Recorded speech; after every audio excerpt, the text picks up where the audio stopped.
2001년 1월 26일 도쿄 시노쿠보역. 저녁 7시 19분의 플랫폼은 퇴근길 사람들로 붐볐다. 형광등 불빛 아래 수백 명의 사람들이 각자의 삶을 안고 전철을 기다리고 있었다. 그 속에 26살의 청년 이수연이 서 있었다. 부산에서 태어나 일본으로 건너온 지 2년. 그는 카메라맨이 되기 위해 일본어 학교를 다니며 아르바이트로 생계를 이어가고 있었다. 넉넉지 않은 형편이었지만 눈빛만큼은 누구보다 밝았다. 주머니 속 낡은 수첩에는 빼곡한 일본어 단어들과 함께 이런 메모가 적혀 있었다. 언젠가 세계를 담는 카메라맨이 되자 사람들의 진실한 순간을 기록하고 싶다. 수연의 하루는 새벽 5시에 시작되었다. 어둠 속에서 신문을 배달하고 학교에 가서 일본어를 공부하고 밤에는 음식점에서 설거지를 했다. 손은 거칠어지고 등은 굽어갔지만 그는 불평하지 않았다. 고향에 계신 부모님께 멋진 모습을 보여드리고 싶었다. 엄마, 아빠, 조금만 기다리세요. 꼭 성공해서 효도할게요. 일주일에 한 번 그는 공중전화 부스에서 부산에 계신 부모님께 전화를 걸었다. 통화료가 아까워 3분을 넘기지 않았다. 잘 지내고 있어요. 걱정 마세요. 밥도 잘 먹고 있어요. 수화기 너머로 들려오는 어머니의 목소리에는 항상 걱정이 묻어났다. 수연아, 힘들면 돌아와도 돼. 건강이 제일 중요한 거야. 하지만 수연은 포기할 수 없었다. 그에게는 꿈이 있었다. 카메라 렌즈를 통해 세상의 아름다움을 담고 싶었다. 사람들의 웃음, 눈물, 희망을 기록하고 싶었다. 그래서 아르바이트로 모은 돈으로 중고 카메라 한 대를 샀다. 비록 고장이 잦았지만 그에게는 세상에서 가장 소중한 보물이었다. 그날도 평범한 하루였다. 아르바이트를 마치고 집으로 돌아가는 길. 피곤한 몸을 이끌고 서 있던 수연은 문득 고향 생각에 잠겼다. 추운 겨울날 어머니가 해주시던 따뜻한 된장찌개가 떠올랐다. 아버지와 함께 바닷가를 걸으며 나눴던 이야기들이 생각났다. 언젠가 꼭 부모님을 일본에 초대해야지. 도쿄를 구경시켜드리고 맛있는 것도 사드리고. 그는 피식 웃으며 가방 속 카메라를 꺼냈다. 렌즈를 닦으면서 내일 찍을 사진을 상상했다. 붐비는 플랫폼, 평범한 저녁, 그저 그런 하루. 하지만 이 순간이 마지막 평범한 순간이 될지는 아무도 몰랐다. 그야말로 폭풍전의 고요함이었다. 이날, 이 시간, 이 플랫폼에 모인 수백 명. 그중 한 명이 비틀거리기 시작했습니다.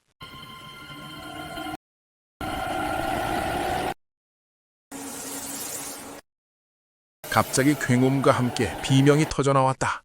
사람이 떨어졌어요! 플랫폼 반대편에서 한 남성이 균형을 잃고 선로로 추락했다. 사카모토 세이코, 술에 취한 일본인이었다. 그는 선로 위에서 일어나려 했지만 제대로 몸을 가누지 못하고 비틀거렸다. 시간이 멈춘 것처럼 느껴졌다. 플랫폼에 수백 명, 사람들이 얼어붙었다. 누구도 움직이지 못했다. 두려움이 공기를 짓눌렀다. 야마노테선의 배차 간격은 2분 30초에서 3분. 다음 열차가 이미 접근하고 있었다. 그리고 죽음까지 남은 시간은 길지 않았다.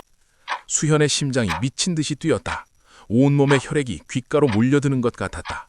머릿속에서 수천 가지 생각이 스쳐 지나갔다. 위험해. 내가 죽을 수도 있어. 하지만 저 사람은 어떡하지? 그의 눈에는 선로 위에서 허우적대는 남성의 모습만 보였다. 누군가의 가족, 누군가의 소중한 사람. 몸이 먼저 반응했다. 가방을 내려놓고 선로로 달렸다. 주변 사람들이 외쳤다. 위험해요! 하지 마세요! 하지만 수연의 귀에는 들리지 않았다. 아니, 들렸지만 멈출 수 없었다. 그의 발은 이미 플랫폼 끝에 닿아 있었다. 아저씨, 제가 구해드릴게요!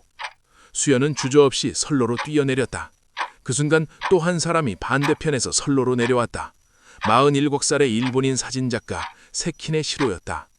두 사람은 서로를 보지도 못한 채 오직 한 사람의 생명을 구하겠다는 마음 하나로 움직였다. 일어나세요! 빨리! 두 사람이 힘을 합쳐 남성의 양팔을 잡고 일으키려 했다. 술에 취한 남성은 중얼거리며 제대로 힘을 쓰지 못했다. 시간이 흘렀다. 땀이 이마를 타고 흘러내렸다. 숨이 가빠왔다.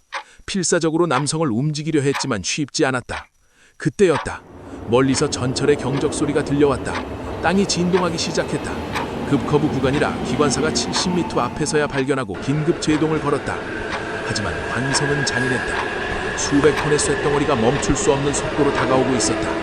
플랫폼에서 사람들이 소리쳤다. 올라오세요! 빨리! 손을 뻗었다. 세키네도 상황을 깨달았다. 그들에겐 선택의 순간이 왔다. 마지막 2, 3초. 그 시간이면 자신들만이라도 선로 옆에 좁은 공간으로 피할 수 있었다. 하지만 두 사람은 움직이지 않았다. 대신 전철을 향해 손을 들어 흔들었다. 기관사에게 위험을 알리기 위해 그들은 마지막 순간까지 선로 위의 남성을 포기하지 않았다. 그들의 손이 계속 흔들렸다. 여기 사람 있어요! 멈춰주세요!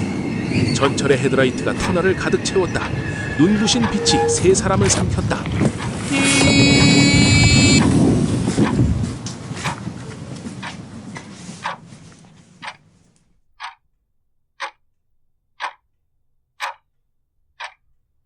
귀를 찢는 제동음이 시노쿠보역 전체를 뒤흔들었다. 굉음과 함께 세상이 멈췄다. 그리고 고요, 무서운 고요가 찾아왔다.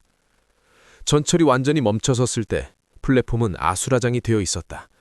사람들의 비명과 울음소리가 터져나왔다. 구급차, 빨리! 어떡해! 어떤 이는 주저앉아 울었고 어떤 이는 손으로 얼굴을 가렸다. 방금 전까지 평범했던 플랫폼이 순식간에 악몽의 현장이 되었다. 귀가 낄 사람들이 보던 평범한 풍경이 참혹한 현장으로 변한 것이었다. 구조대가 도착했을 때 세 사람 모두 전철 아래에 있었다. 의식이 없었다. 구조대원들이 조심스럽게 세 사람을 들것에 옮겼다. 하지만 현장에서 이미 모두 사망한 상태였다. 이수현, 세키네 시로, 사카모토 세이코, 26살, 47살, 60살. 세 명의 고귀한 생명이 한순간에 꺼졌다. 나중에 밝혀진 진실이 사람들을 더욱 슬프게 했다. 당시 열차를 운전했던 기관사와 시노쿠보 역장이 수현의 부모님께 전한 증언. 마지막 2, 3초 동안 두 사람은 자신들만이라도 선로 옆 좁은 공간으로 피할 수 있었다고 한다. 그러나 그들은 피하지 않았다. 끝까지 손을 높이 들어 흔들며 기관사에게 위험을 알리고 선로 위의 남성을 구하려는 시도를 멈추지 않았다. 수현의 아버지가 현장을 찾았을 때 기관사와 역장은 눈물을 흘리며 이야기를 전했다. 두 분은 마지막 순간까지 구조를 포기하지 않으셨습니다. 자신들은 피할 수 있었는데도. 아버지는 한동안 아무 말도 하지 못했다. 그저 침묵 속에서 아들의 마지막 선택을, 그 순수했던 마음을 받아들여야 했다. 부산에 계시던 어머니에게 새벽 전화가 왔다. 1월 27일 새벽. 이수연 씨 어머니십니까? 도쿄에서 전화드립니다. 아드님이 사고로 세상을 떠나셨습니다. 전화기를 든 어머니의 손이 떨렸다. 온몸에 피가 얼어붙는 것 같았다. 아니, 그럴 리가. 어머니는 믿을 수 없었다.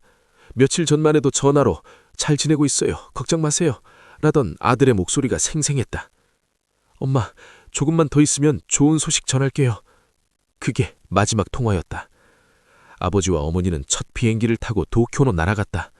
비행기 안에서 어머니는 한숨도 차지 못했다. 창밖의 구름을 보며 끊임없이 기도했다. 꿈이기를, 제발 악몽이길. 하지만 도쿄 공항에 내리는 순간 마주한 것은 냉혹한 현실이었다. 아카몬카이 일본어 학교 교장 아라이 토키오 씨가 신주쿠 경찰서로 부모님을 안내했다. 영안실로 가는 복도는 끝없이 길게 느껴졌다. 하얀 천으로 덮인 시신. 교장이 천을 걷어냈을 때 엄청난 충격에 몸이 얼어붙었다. 시신의 손상이 너무 심각해서 얼굴을 제대로 알아볼 수 없을 정도였다.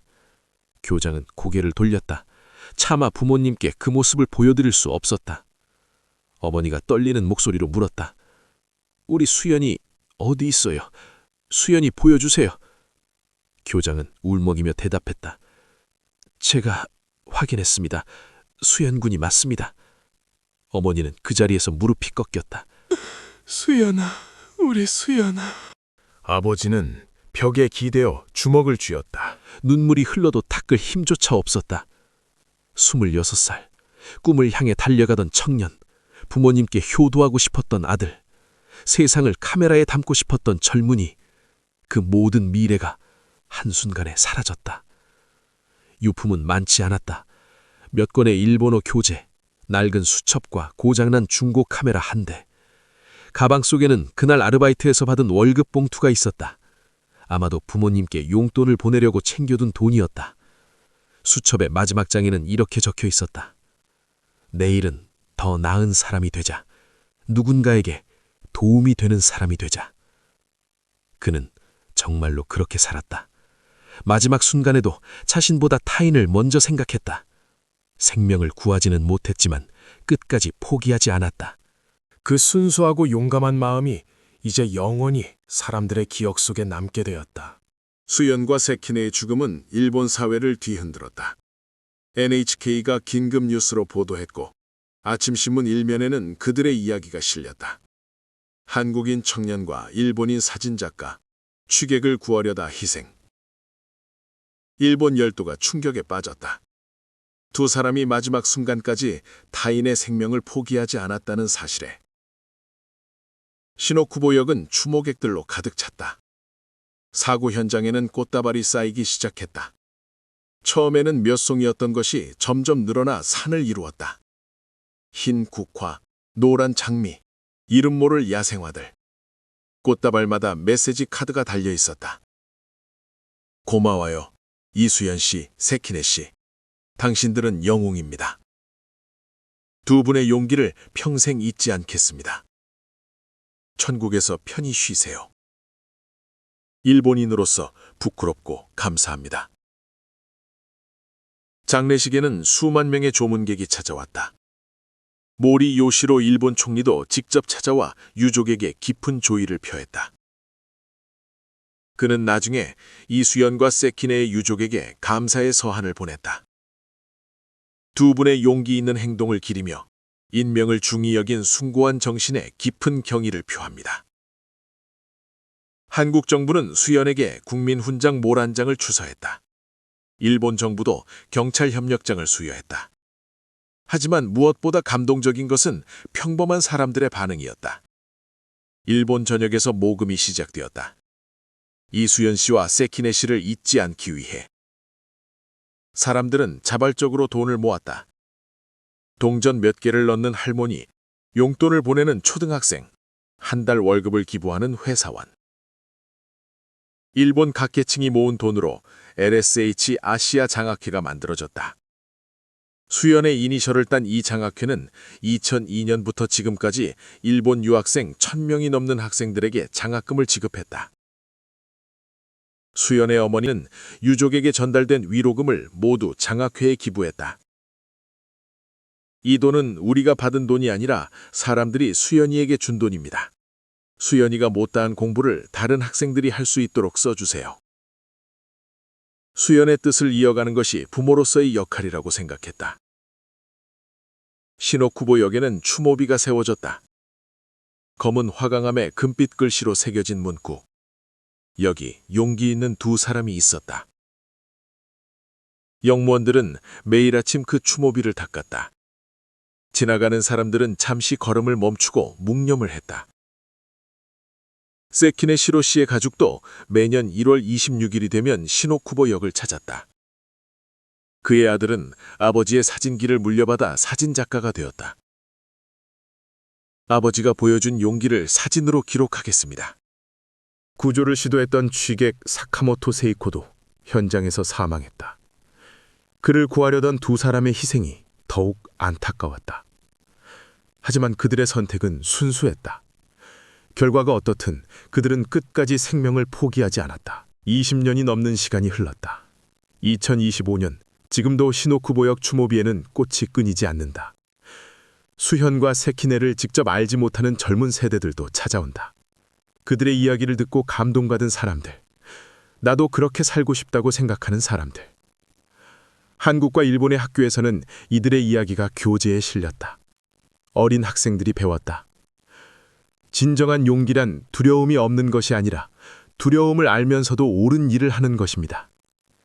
이수엔과 세키네 시로 두 사람은 그것을 보여줬다. 일본에서는 이 사고를 계기로 철도 안전에 대한 인식이 크게 변했다. 스크린도어 설치가 급속도로 진행되었다. 특히 야마노테서는 시부야역과 신주쿠역을 제외한 모든 역에 스크린 도어가 설치되었다. 두 사람의 희생이 헛되지 않도록 하기 위한 노력이었다. 부산에 계신 어머니는 지금도 아들의 방을 그대로 두고 있다. 일본어 교재, 아르바이트 유니폼, 고장난 카메라. 가끔 그 방에 들어가 아들의 수첩을 펼쳐본다. 내일은 더 나은 사람이 되자. 어머니는 눈물을 닦으며 말한다. 수현이는 항상 착한 아이였어요. 남을 먼저 생각하는 아이였어요. 그 마음이 마지막 순간에도 변하지 않았나 봅니다. 2024년 어머니 신윤찬 씨는 일본 정부로부터 우길 상광장을 받았다. 한일 우호 친선과 상호 이해 촉진에 기여한 공로였다. 아들을 잃은 슬픔 속에서도 장학회를 통해 양국의 미래를 위해 헌신한 공로를 인정받은 것이었다. 마지막 순간, 두 사람에게는 선택이 있었다. 자신들만이라도 살 수 있었다. 하지만 그들은 끝까지 손을 흔들며 기관사에게 위험을 알렸다. 선로 위의 생명을 포기하지 않았다. 그것이 그들의 선택이었다. 이수현, 세키멘 시로. 두 이름은 이제 단순한 이름이 아니다. 용기의 다른 이름이고 인간애와 희생의 다른 상징이 되었다. 26세와 47세의 생을 살았지만 그들은 영원히 우리 곁에 살아 숨쉰다. 시노쿠보역을 지나는 전철 안에서 사람들은 가끔 창밖을 바라본다. 그리고 생각한다. 저기, 저 플랫폼에서 두 사람이 선로로 뛰어내렸었지. 자신의 생명보다 타인의 생명을 먼저 생각했던 두 사람이. 그 생각이 우리를 조금 더 나은 사람으로 만든다. 그것이 수현과 세키네가 남긴 진짜 유산이다. 죽음이 아니라 삶으로, 끝이 아니라 시작으로 남은 그날의 선택. 영원히 빛나는 선택. 이수연의 이야기는 끝났습니다. 하지만 우리의 선택은 지금부터 시작입니다. 어둠 속에서 촛불을 켠 사람들의 이야기를 함께 기억해 주세요. 좋아요는 작은 응원이 되고 구독은 다음 영상 제작에 크나큰 힘이 됩니다. 여러분이 느낀 감동이 있다면 댓글로 나눠주세요. 자, 다음 주인공은 누가 될까요? 알림을 켜고 지켜봐 주시면 감사하겠습니다.